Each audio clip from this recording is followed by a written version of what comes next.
Cultura Bogotá.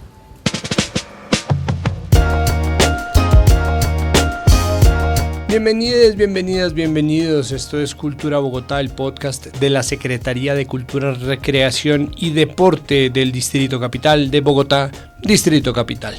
Yo soy Santiago Rivas, director y conductor de este podcast que hacemos con nuestro productor y editor Gonzalo Rodríguez, que nos trae al final su sección bitácora, pero de aquí hasta allá hay todavía algún trecho y vamos a empezar haciendo una breve editorial.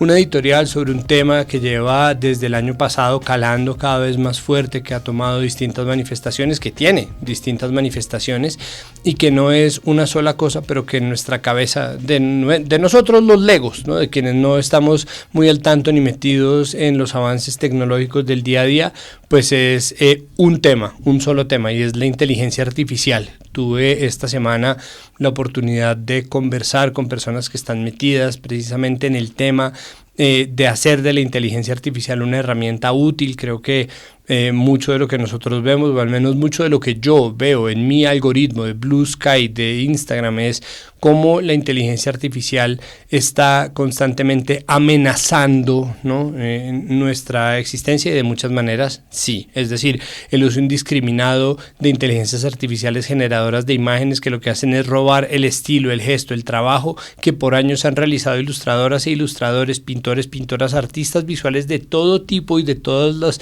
técnicas y géneros para convertirlas en imágenes sin alma, porque no tienen alma. Pues es inaudito, y es inaudito que se quiera precarizar el trabajo de los y las artistas, de escritores y escritoras, de guiones audiovisuales, teatrales, de poetas, de personas que están dando de sí el alma para convertirlo simplemente en contenido. Y claro, ahí estaba ese gran peligro de empezar a llamar cualquier cosa contenido, ¿no? La Quinta Sinfonía de Beethoven, contenido. Culona de Karol G, contenido. No todo es contenido, y muchas veces nada es contenido. Muchas veces las cosas son arte, es producción, es decir, es trabajo de gente, sobre todo es trabajo de la gente, porque más allá de esta categoría elevadísima del arte, ¿no? Del arte, pues sí existe una necesidad imperiosa de expresión y de comunicación a través de métodos simbólicos y no convencionales. La gente muchas veces no puede decir estoy muy orgulloso de pertenecer al imperio austrohúngaro, en cambio dice papá, ¿me entiende? Es distinta la manera en que uno manifiesta las cosas, y no existe una sola ecuación que pueda emular eso. Hay ecuaciones que pueden tratar de imitar el mecanismo mediante el cual se compone una canción, las progresiones armónicas y la gramática musical, y por lo tanto los sonidos, el MIDI, los instrumentos, pero la música, el alma de las cosas que nacen, la poesía, las historias, no existe un hervor distinto a haber vivido. El hervor, el alma, casi como que volvemos a esa teoría filosófica que yo no recuerdo de quién es, según la cual el alma se gana, y tal vez el alma se gana, si uno tiene que ganarse su alma a lo largo de su vida, y la prueba está en que computadoras que pueden hacer exactamente lo mismo que cualquier ser humano, o no exactamente todo, pero ya casito, siguen haciendo productos que son más fáciles, que son panditos, que son blandos, que son banales, que son transparentes, que no son como somos en general los humanos. Entonces parecen, y muchas veces, ¿no? Porque salió un artículo en la revista Enter diciendo que la gente, que la ciencia demostró que era buena la poesía hecha por inteligencia artificial, y lo que pasaba era que se hacía un estudio con personas que leían poemas hechos por humanos y por inteligencias artificiales, y disfrutaban más el poema hecho por inteligencia artificial sobre la base de que era más fácil, que tenía buen ritmo. Y pues sí, es decir, parte de la gracia del proceso es encontrar el ritmo, parte de la gracia del proceso es tener que limar los filos que quedan entre nuestra vida y la vida de una persona que nos está contando su vida. Parte de la gracia es ver la experiencia humana en las artes, no que la experiencia humana se vuelva blandita, ¿no? Suave, blanda y placentera, porque eso va por otros trayectos distintos del mismo cuerpo humano, y es importante que nosotros aprendamos a reconocer la importancia del alma, que hagamos un esfuerzo en lo humano. Entonces, claro, la inteligencia artificial puede ser una súper herramienta, definitivamente sí, puede hacer proyecciones de mapeo, puede hacer rastreo forense, análisis forense, puede hacer proyección de biodiversidad, puede hacer modelos proyectivos. Todas esas cosas buenas que hace la inteligencia artificial siguen teniendo un buen criterio humano detrás.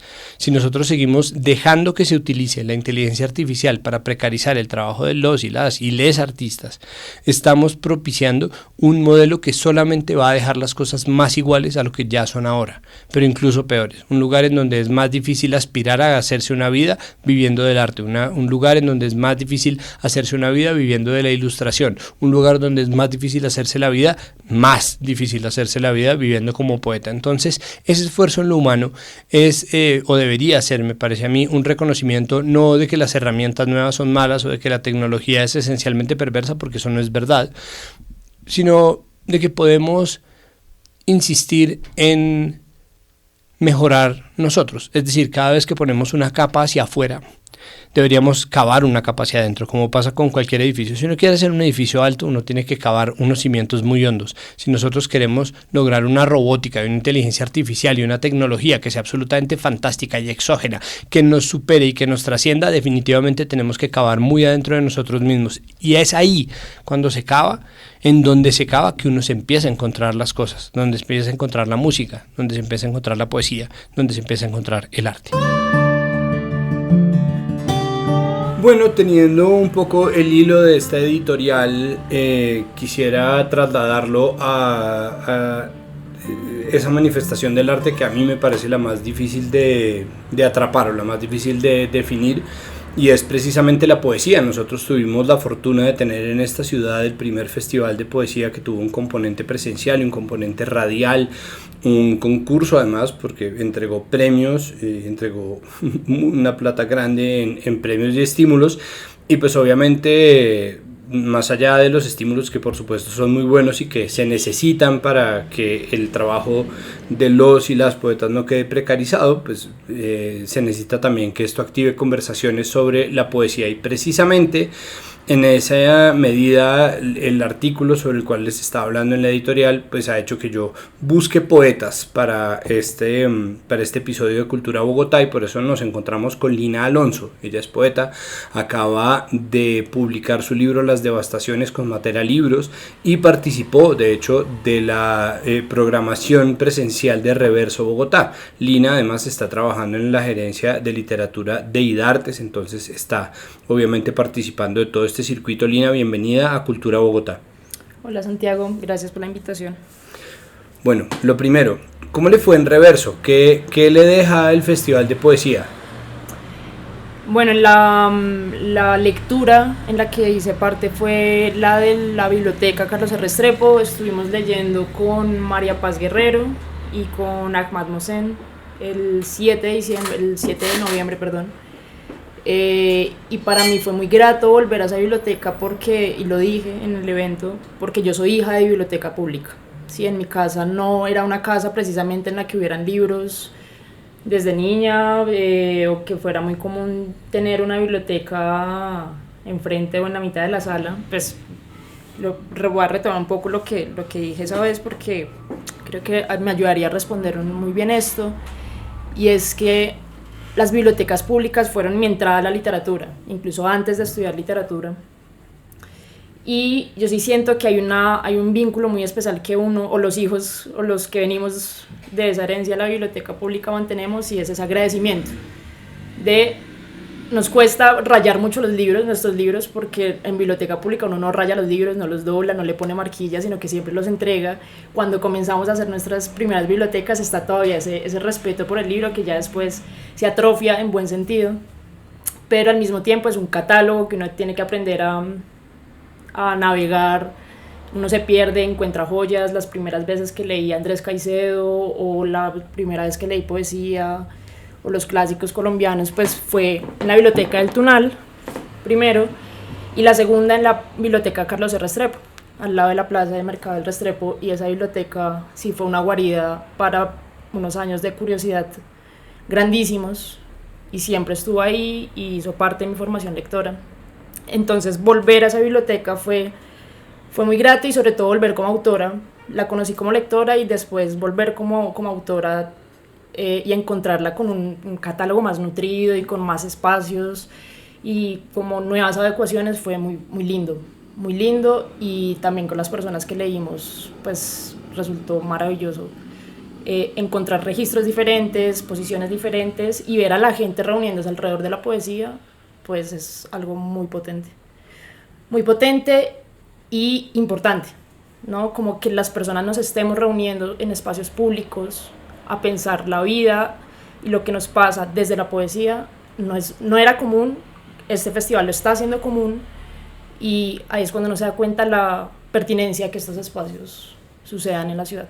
Teniendo en cuenta además que la cantidad de gente que se presentó fue impresionante, es decir, la convocatoria fue una convocatoria muy corta, ¿no? Siempre en el primer año de una administración todos los procesos se hacen achatados, porque si uno quiere echar a andar las vainas y no quiere que tengan la marca del segundo año, ¿no? Tiene que ponerlas a andar, y pues realmente fue una convocatoria hecha en un mes y pico, y en ese mes y pico casi 1000 personas, ¿no? De verdad fueron 880 y pico personas que se lanzaron, lo que quiere decir que pues tenemos una ciudad que está viviendo tal vez de manera muy íntima la poesía, y esto un poco lo trajo a la conversación, pero es impresionante ver la cantidad de gente que se presenta. Creo que un trabajo muy bueno de difusión del festival, en lo gráfico, en los medios, la comunicación de estos espacios son vitales. Si la ciudadanía no se entera que esto está sucediendo, pues que son espacios muertos a los que asisten 5 personas, las mismas personas del sector literario, y no, ¿sí? Al haber una gran difusión, hubo un gran público, y público de todo lado, los vecinos cercanos a las bibliotecas, escritores, profesores, personas que venían llevando ya procesos de talleres de escritura dentro de las bibliotecas. Entonces pues esto amplió la onda informativa, y eso se evidenció en esa asistencia masiva, quisiera decirlo así, masiva, y generalmente la poesía no es de grandes públicos, ¿sí? Exacto.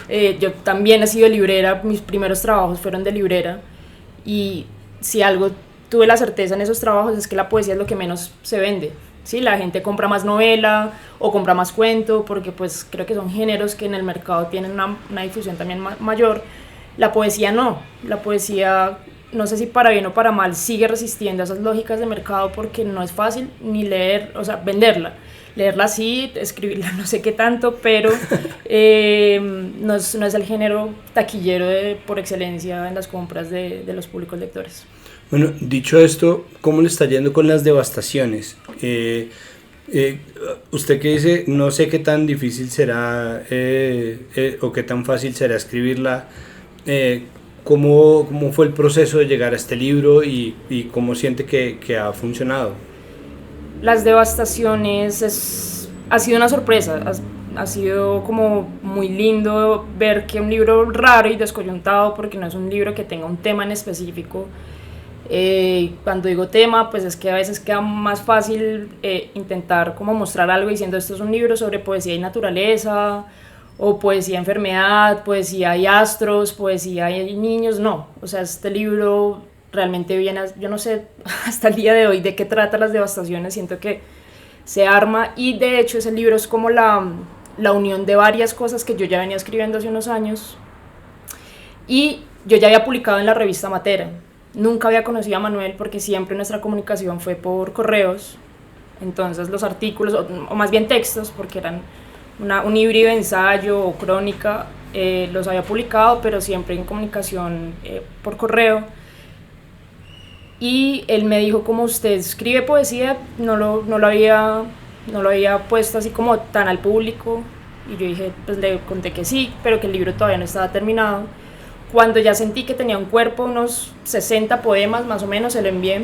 Igual él tuvo una labor de edición muy rigurosa, ese libro quedó casi de 40 poemas, salieron muchos, y él me dijo listo. Eso fue un trabajo de edición casi de 2 años, salió este año en la Feria del Libro, y la recepción ha sido pues interesante, porque al fin y al cabo si uno se queda, pues la obra de arte en general, si uno se la queda guardada, está sin el espacio de recepción del espectador, del lector, sea un cuadro, un poema, si no está esa confrontación con el público, pues uno no sabe qué va a pasar también en la escritura y en el trabajo propio. Entonces es un libro raro porque yo siento que tiene muchas cosas. Se ha incrustado también en espacios de la edición independiente. Matera es una editorial independiente y eso también ha permitido como que se haga un diálogo con las otras editoriales independientes. Me ha permitido también descubrir otros autores y autoras que son increíbles. Entonces creo que sí, con Las Devastaciones ha sido como una sorpresa tras otra, muy linda.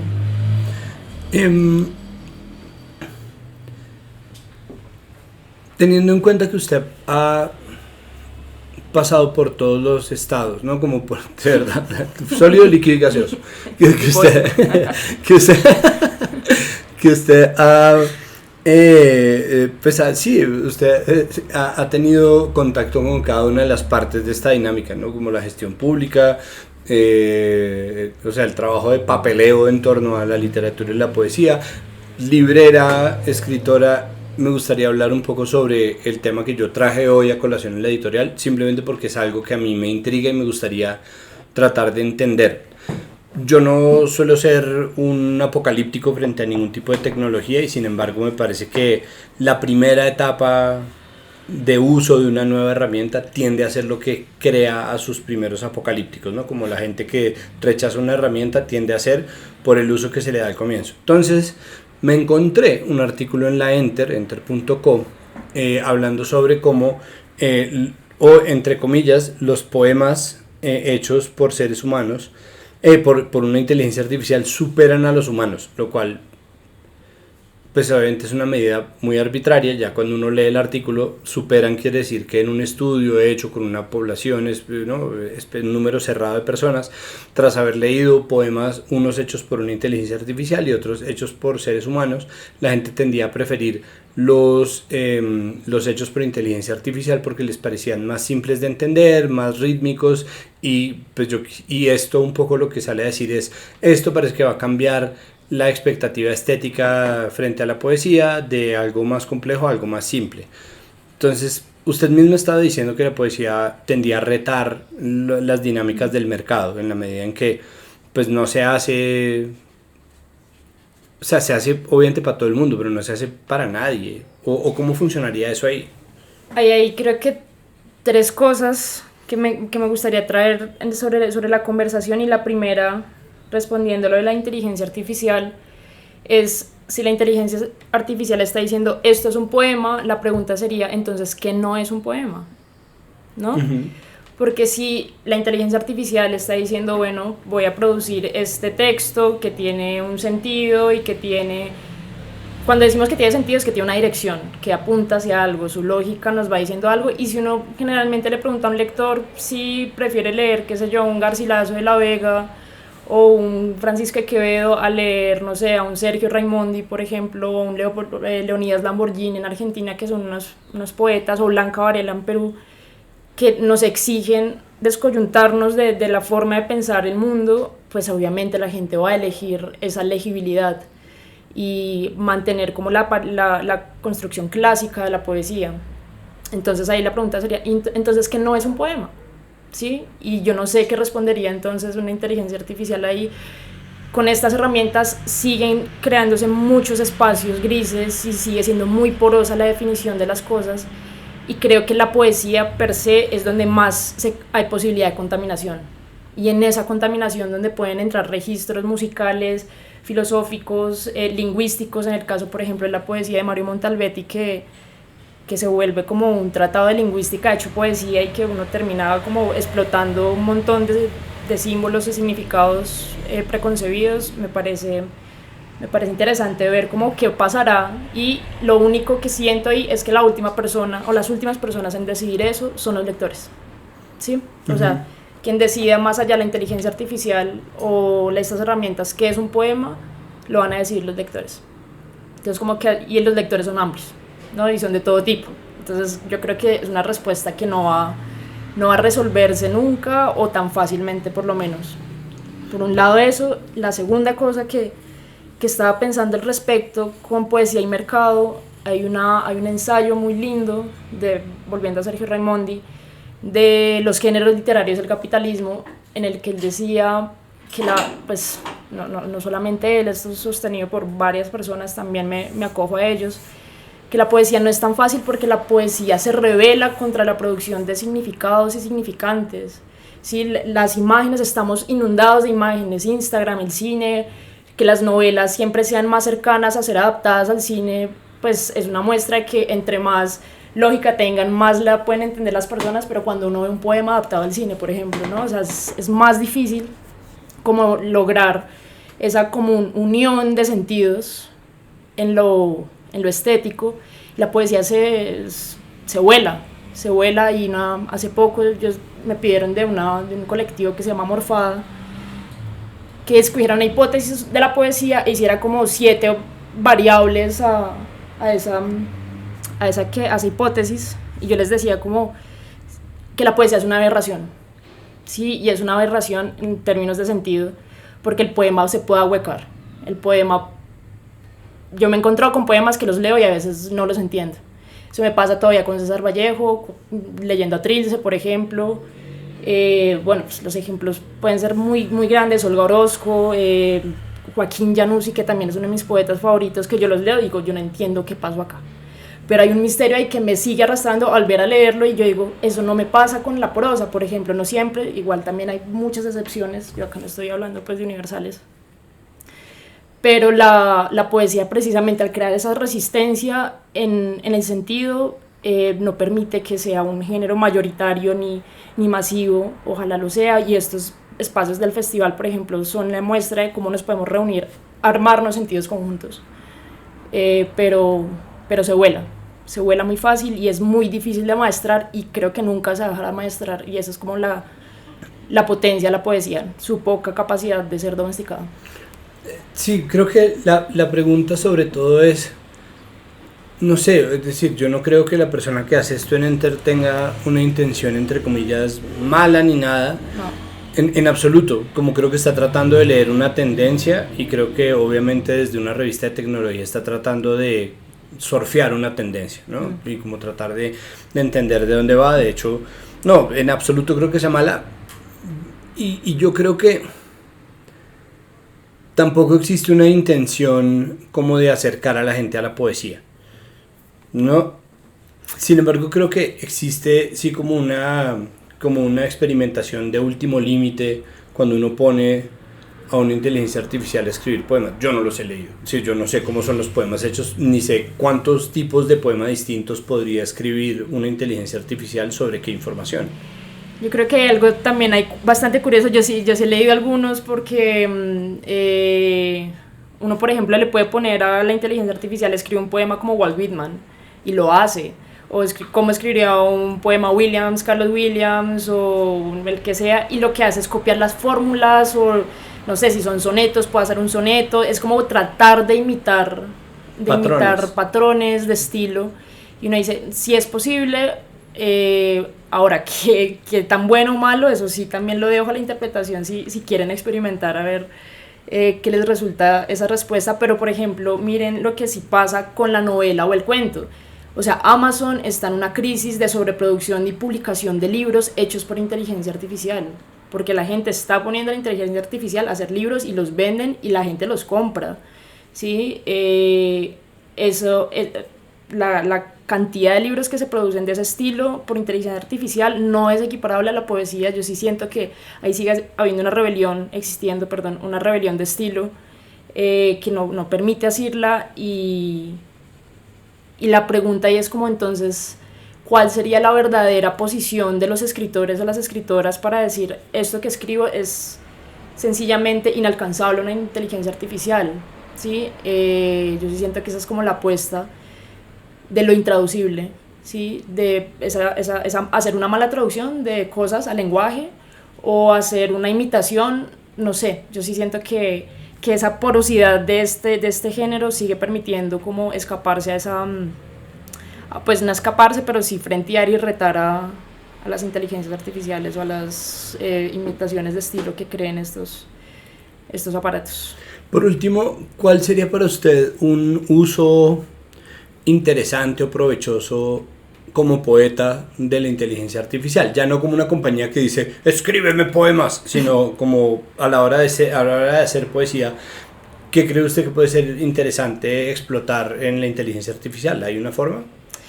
Siento que estas herramientas son bastante útiles cuando les podemos pedir o les pedimos resultados concretos, ¿no?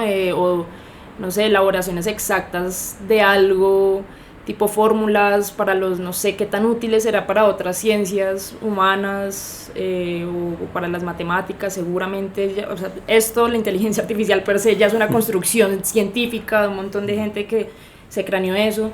Para la poesía, yo no sé hasta qué punto podría serle útil, ¿sabe? Como a mí sí me gusta pensar en usarla, no sé si en términos de creación, tal vez sí, no sabría cómo usar la inteligencia artificial en la escritura de un poema porque siento que hay también una capacidad de asombro y el ejercicio de ver el mundo y la inteligencia artificial no va a ver el mundo por nosotros mismos.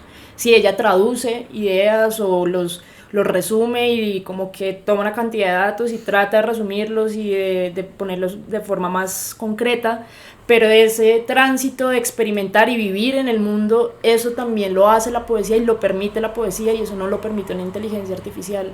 ¿Sí? Entonces mientras podamos seguir saliendo a las calles, mientras podamos seguir saliendo a ver el desastre y el milagro al tiempo, o poder reunirnos y escribir y crear, siento que no necesitaríamos la inteligencia artificial para eso, pero tal vez sí para otras cosas, no sé, para entender, no sé, otros idiomas, otros registros de otros países o otras mecánicas nuevas de la industria editorial, que igual para mí sigue siendo muy problemático porque pues hay muchos oficios que dependen de eso, los correctores de estilo, los ilustradores, no sé, o las personas que diagraman desde una portada hasta las que revisan, y que eso también lo pueda llegar a ser una inteligencia artificial, a mí me pone en duda como, bueno, ¿dónde está quedando también la orfebrería del trabajo editorial? ¿Sí? El trabajo de cada una de estas personas que está haciendo eso, entonces van a ser reemplazados. Yo no quisiera entrar entonces al bulto de los apocalípticos, que igual no es fácil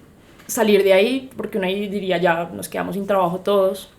La idea sería encontrar ese equilibrio en el que se pueda acompasar las cosas, que yo creo que igual ya está sucediendo, pero en la poesía yo no siento todavía como ese empalme tan claro.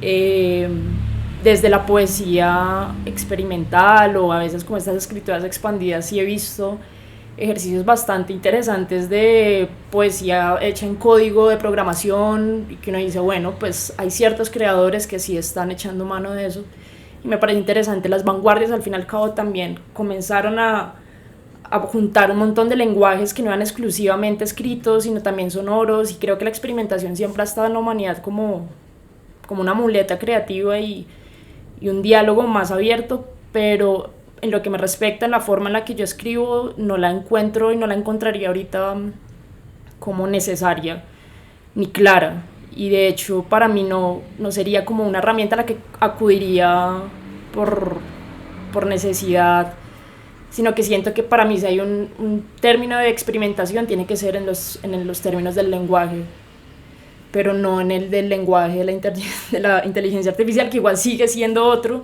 pero para mí en estos momentos desconocido. Perfecto, pues Lina, muchísimas gracias por meterse en estos temas densos aquí en Cultura Bogotá. Gracias, Santiago, y a las personas que organizaron el Festival Reverso, también como gracias por permitir estos espacios tan necesarios y pertinentes en la ciudad, y pues que ojalá se sigan produciendo porque sí es sorprendente ver a las personas reunidas en espacios públicos hablando de algo que uno pensaría que no es algo masivo ni taquillero, pues, pero sí sucede, y que eso se siga fortaleciendo en la ciudad, pues maravilloso. Usted tiene además agenda, ¿no? Del 6 al 11 es la vuelta y el picnic literario es el 15, ¿me dice? Sí, entonces hay dos eventos muy potentes en lo que queda del año. El primero es la otra semana, el 5 de diciembre, con la restauración del Parque de los Periodistas, el Parque de los Periodistas Gabriel García Márquez en el centro de Bogotá. Vamos a hacer el festival Ruge Independiente. El festival va a girar alrededor de poesía, de literatura y periodismo. Ese día no solamente vamos a conmemorar los 100 años de Luis Tejada Cano, uno de los grandes cronistas de Colombia, sino que también se van a crear varios espacios de conversación entre ese maridaje y esos lazos siempre presentes entre literatura y periodismo. María Jimena Duzán nos va a acompañar con la periodista Manuela Saldarriaga. La Chucua Records va a hacer un taller sobre radionovela, que sería como el nuevo podcast, es la anterior radionovela. Bueno, sí, y estos festivales son gratis también. Frailejón, la editorial Frailejón, que edita poesía, nos va a contar un poco sobre qué significa editar poesía desde lo independiente. Mejor dicho, de esto y de toda la programación se van a enterar o se pueden enterar en las redes de IDARTES. Y el 15 de diciembre en el Parque del Tunal se va a hacer el picnic Tutaina. Tutaina es el picnic de fin de año, y su intención principal es hacer un trueque gigante de libros, así que si tienen libros que quieran cambiar, vayan el 15 de diciembre al Parque Metropolitano del Tunal. Vamos a estar desde las 11 hasta las 4 de la tarde, vamos a estar con Víctor Gaviria, con el equipo de la Libélula Dorada. Bueno, varias cosas van a suceder ahí que les iremos contando y se pueden ir enterando en las redes de IDARTES. Y dentro de esa agenda, del 6 al 11 de diciembre, en el Centro de Felicidad de Chapinero se va a realizar La Vuelta, que es una feria de editoriales independientes. Entonces, hay literatura, hay libros, hay periodismo, hay poesía para tirar para el techo, entonces hay que aprovechar. Ahora sí, muchísimas gracias, Nina. Gracias, Santiago.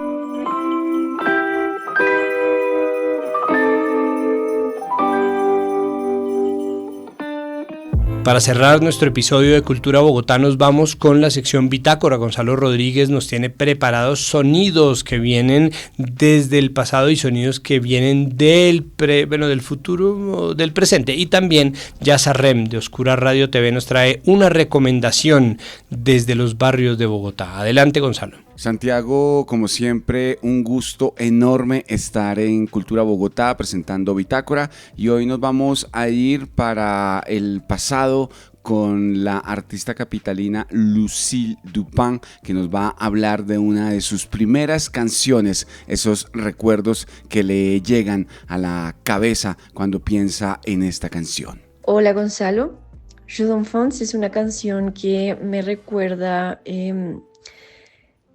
la magia de ser niños y de simplemente hacer las cosas porque así lo sentimos y en nuestro corazón, y así nos nace, de la espontaneidad, de lo que es el sentir, ¿no? El sentir con el corazón y también pues hacerle caso como a ese sentir.